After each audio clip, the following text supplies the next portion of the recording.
হানিফের নির্মম হত্যার প্রতিবাদে তার বিচারের দাবি নিয়ে আমরা আজকে এই জায়গায় মানববন্ধন করেছি।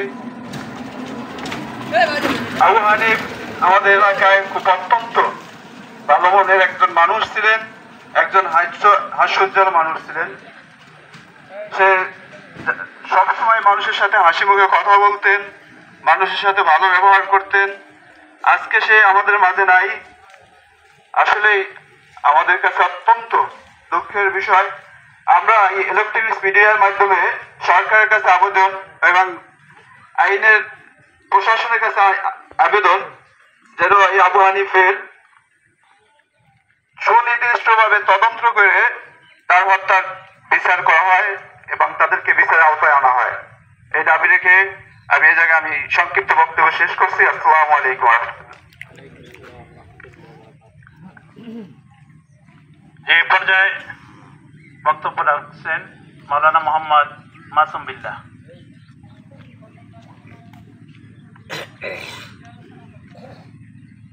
আসসালামু আলাইকুম ওয়া রাহমাতুল্লাহ। নাহমাদুহু ওয়া নুসাল্লি আলা রাসূলিহিল কারীম। আম্মা বাদ। আউযু বিল্লাহি মিনাশ শাইতানির রাজীম। বিসমিল্লাহির রহমানির রহিম। কুল হাল ইয়াস্তাউল্লাযীনা ইয়ালামুনা ওয়াল্লাযীনা লা ইয়ালামুন। আপনারা সকলে অবগত আছেন, আজকে আমরা যার মানববন্ধন করতেছি, কিছুদিন আগেও তিনি আমাদের মাঝে ছিলেন। হাফেজ মোহাম্মদ আবু হানিফ ভাই নির্মমভাবে যেভাবে হত্যা করা হয়েছে, এর দৃষ্টান্তমূলক হত্যার বিচার আমরা চাচ্ছি। প্রিয় দেশবাসী, আপনারা সকলে অবগত আছেন, যেভাবে নির্মমভাবে আমার এই ভাইকে হত্যা করেছে, এটা মেনে নেওয়া যায় না। তার ছোট ছোট দুইটা বাচ্চা রয়েছে। আজ হোক কাল হোক আল্লাহ পাকের দ্বারা একদিন অবশ্যই এর জবাবদিহি করতে হবে। ছোট ছোট বাচ্চা রেখে যেভাবে এভাবে নির্মমভাবে হত্যা করেছে, আমরা দেশবাসী, আমরা তার এলাকার সন্তান, তার এই বিচারের, তার এই যেভাবে হত্যা করা হয়েছে দৃষ্টান্তমূলক শাস্তি আমরা এর বিচারের সকলের কাছে আবদার জানাচ্ছি। বিশেষ করে বর্তমানে সরকার যিনি আছেন, প্রশাসন যারা আছেন, আপনারা নজরে নেবেন, অতি বিলম্বেই দ্রুতই এই হত্যার বিচার যেন আমরা দেখতে পাই। আর বিশেষ করে আমরা তার জন্য তার রুহের মাগফিরাত কামনা করি। আল্লাহ পাক যেন তাকে জান্নাতবাসী করেন, জান্নাতের উচ্চ মাকাম দান করেন। এই বলে আমি আমার সংক্ষিপ্ত বক্তব্য এখানে শেষ করছি। নাসরুম মিনাল্লাহি ফাতহুন করিম ওয়া বাশশিরিল মুমিনিন।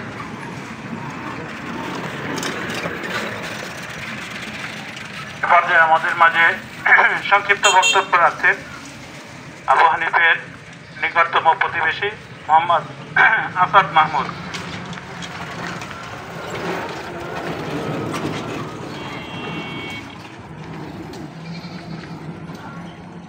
বিসমিল্লাহির রহমানির রহিম। আসলে আমরা অত্যন্ত ভারাক্রান্ত হৃদয় নিয়ে আসলে এখানে আজকে হাজির হয়েছি। এই দিনটি আসলে আমরা কখনোই কারোর জন্যই চাইবো না। আমরা যে উদ্দেশ্যে আবু হানিফ কাজী ভাইয়ের মানববন্ধনের দাঁড়িয়েছি, আবু হানিফ ভাই খুব একজন ভালো মানুষ ছিলেন, আমার প্রতিবেশী। প্রায় 25 বছরের তার সাথে সম্পর্ক, আমার ছোটবেলা থেকেই। সেক্ষেত্রে বলবো আসলে খুব সাদা হাস্যজ্জ্বল একজন মানুষ ছিলেন, কারোর সাথে কখনো কটু কথা বলেন নাই আমার জানা মতে। জানি না কোন নরপেশাগুলো আসলে এরকম ভাবে তাকে নির্মম ভাবে শ্বাস করে হত্যা করলো। আমি এই মানববন্ধন থেকে দাবি জানাচ্ছি প্রশাসনের কাছে, যেভাবে যারা এই হত্যা করছে, যারা প্রকৃত দোষী, তাদেরকে খুব দ্রুত আইনের আওতায় আনা হোক এবং এই সর্বোচ্চ শাস্তি আমরা ফাঁসি দাবি জানাচ্ছি। তো একজন ভালো মানুষ হিসেবে আল্লাহর কাছে চাইব, আল্লাহ যেন আমার চাচাতো ভাই আবু হানিফ ভাইকে জান্নাতুল ফেরদাউস দান করেন। তো আমি এখানেই শেষ করছি এবং তার হত্যাকারীদের দৃষ্টান্তমূলক শাস্তির দাবি জানিয়ে শেষ করছি। আসসালামু আলাইকুম।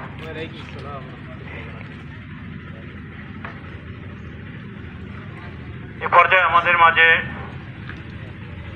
আবু হানিফের শ্বশুর, অত্র এলাকার স্ত্রী লোক মোহাম্মদ আব্দুল সত্তার সিকদার, তাকে তার গুরুত্বপূর্ণ বক্তব্য পেশ করার জন্য অনুরোধ জানাচ্ছি।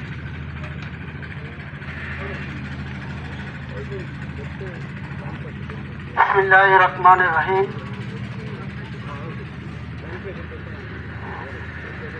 আবু হানিফ আমার বড় জামাই, এ খুব অত্যন্ত ভালো লোক ছিল। আমার জানার মধ্যে সে ঢাকায় অনেকদিন বছর সাথে একই স্থানে কোনো সত্যতা কোনো লোক আমি দেখি নাই, কিন্তু তাকে যে কেউ নিরবশ মানুষ অনরবশরা তাকে হত্যা করেছে, এটা আমি আমার দৃষ্টিবাদে খুঁজে পাচ্ছি না।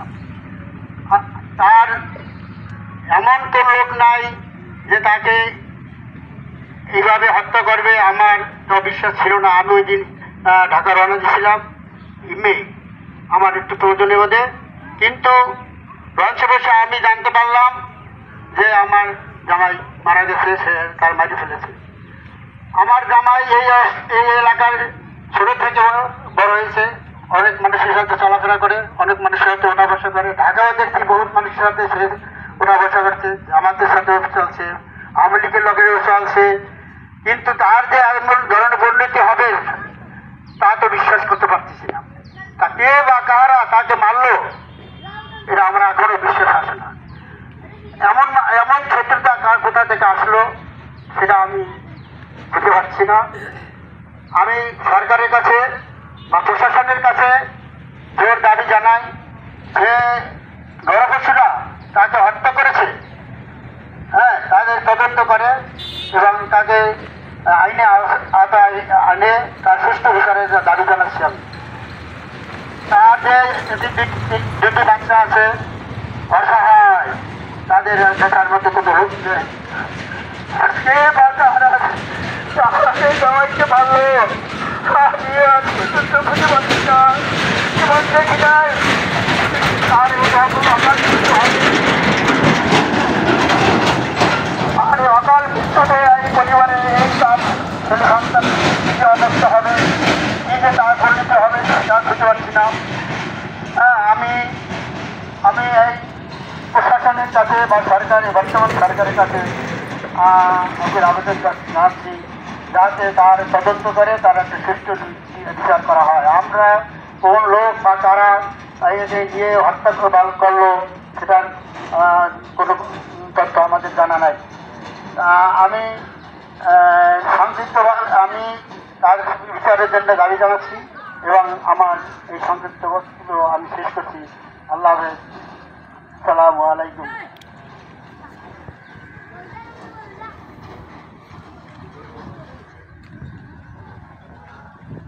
সম্মানিত উপস্থিতি, আমরা সকলেই মর্মাহত এবং হাফেজ মোহাম্মদ আবু হানিফ গাজীর বিচারের দাবিতে এখানে মানববন্ধন করেছি। উপস্থিত যারা আছেন এর মধ্য থেকে স্বেচ্ছায় তো বলার মতো কেউ আছেন কিনা, যদি আমরা ঠিক করে আমরা শেষের দিকে যাব। এ পর্যায়ে আমাদের মাঝে আজকের এই হাফেজ এ পর্যায়ে আমাদের মাঝে আলোচনা রাখছেন মোহাম্মদ ইকবাল হোসেন ব্যাপারী।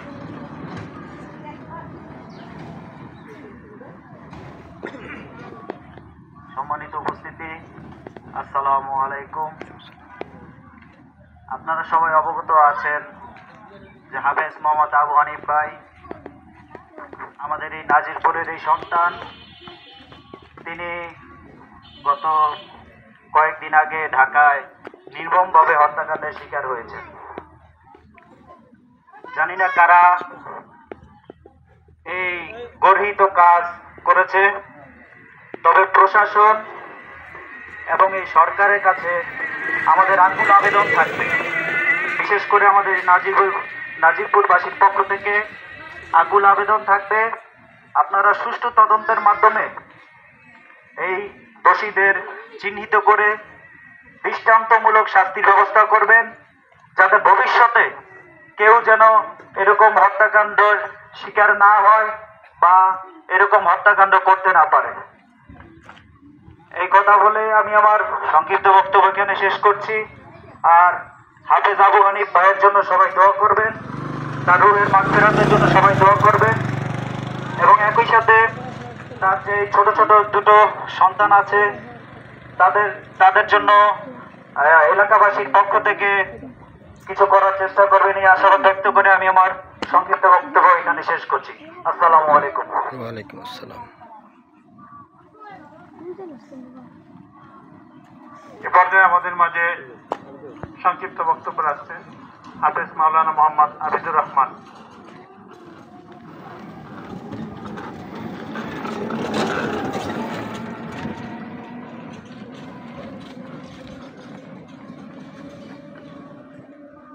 আসসালামু আলাইকুম ওয়া রাহমাতুল্লাহি ওয়া বারাকাতুহু। সম্মানিত উপস্থিতি, আমরা সকলেই অবগত আছি কয়েকদিন পূর্বে ঢাকার সাভারে আল্লাহ তাআলার কাছে সবচেয়ে যে বিষয়টি জঘন্য, মানুষ হত্যা করা, সেই হত্যার মতো মহাপাপ, অন্যায়, অপরাধ করেছে আমাদের প্রিয় ভাই। ছোটবেলায় আমরা যখন লেখাপড়া করেছি, সে আমাদের হয়তো বড় ছিলেন, কিন্তু আমরা একসাথে লেখাপড়া করেছি চরনাজিরপুর হাফেজিয়া মাদ্রাসায়। তো সেই হাফেজ আবু হানিফ ভাইকে যে হত্যা করা হয়েছে, আমরা নাজিরপুরবাসী সকলেই শোকাহত। তারই একটি জ্বলন্ত প্রমাণ হচ্ছে আজকের এই হাফেজ আবু হানিফ ভাইয়ের মৃত্যুতে যে মানববন্ধন, এই মানববন্ধন হচ্ছে একটি জ্বলন্ত প্রমাণ। কারণ এই মানববন্ধনে নাজিরপুরের সকল দলমত নির্বিশেষে সকলেই হাফেজ আবু হানিফ ভাইকে ভালোবাসেন। তিনি একজন ভালো মানুষ ছিলেন, এটাই আজকের এই মানববন্ধনে প্রমাণিত হয়েছে। আমি হাফেজ আবু হানিফ ভাইয়ের যে হত্যাকাণ্ড হয়েছে, এই হত্যাকাণ্ডের সুষ্ঠু তদন্ত এবং সঠিক বিচার আমরা দাবি করছি। যদি আগামী এক সপ্তাহের মধ্যে হাফেজ আবু হানিফ ভাইয়ের এই হত্যাকাণ্ডের বিচার তদন্ত যদি সঠিকভাবে বাংলাদেশ সরকার সহ প্রশাসন যদি না করে থাকেন, আজকের এই ক্ষুদ্র মানববন্ধন থেকে আমরা প্রশাসন এবং সরকারকে হুঁশিয়ার করতে চাই, নাজিরপুরের সর্বসাধারণকে আমরা সাথে নিয়ে এই মানববন্ধনের চেয়েও আরো অনেক কঠিন আন্দোলনের সম্মুখীন আমরা প্রশাসনের হব। আর যদি এই হাফেজ আবু হানিফ ভাইয়ের সঠিক বিচার না হয়, তাহলেও আমরা সর্বসাধারণকে সাথে নিয়ে আমরা প্রয়োজনে আমরা থানায় প্রশাসনের কাছে আমরা সেখানেও চলে যাব।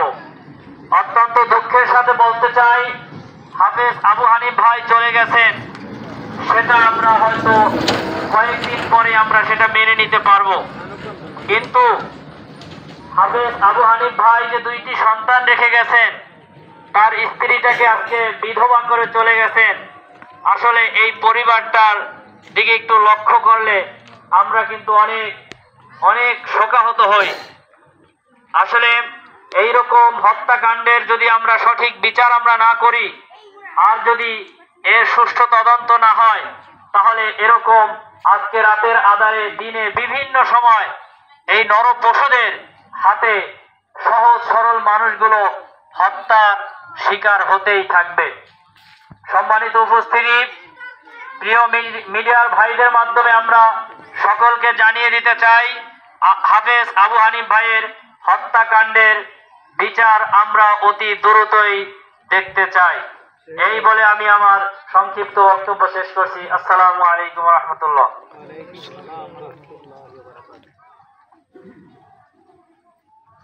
এ পর্যায়ে আমাদের মাঝে বক্তব্য রাখছেন মাওলানা মোহাম্মদ বেলাল হোসেন।